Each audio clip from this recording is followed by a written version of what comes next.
হ্যাঁ, আজ ফাইনালি দশমীর সাজ। পুজো শুরু হতে না হতে কখন যে বিজয়া দশমী এসে গেছিল বুঝতেই পারিনি। জানো এই পুজোতে আমার সব থেকে কি ভালো লেগেছিল, তোমাদের মধ্যে বেশ কিছুজন আমাকে এত ভিড়ের মধ্যেও চিনতে পেরেছিল, আমার সাথে কথা বলতে এসেছিল, আমার হাতের কাজের নাম করছিল। আমি খুব খুশি হয়ে গেছিলাম। আর তোমরা অনেকে তো আমাকে কমেন্ট বক্স আর ইনবক্সেও লিখেছো, দেখলাম যে আমাকে নাকি তোমরা পুজোর মধ্যে দেখেছো। সত্যি বলছি, আমি না কোনোদিন কল্পনা করতে পারিনি যে এতটা ভালোবাসা পাবো আমি তোমাদের থেকে। থ্যাংক ইউ সো মাচ সবাইকে।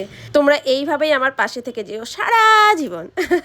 চলো, তোমাদের সাথে বকবক করতে করতে দশমীর লুকটাও কমপ্লিট হয়ে গেল। কেমন লাগছে এটাও কিন্তু কমেন্ট বক্সে জানাতে ভুলবে না।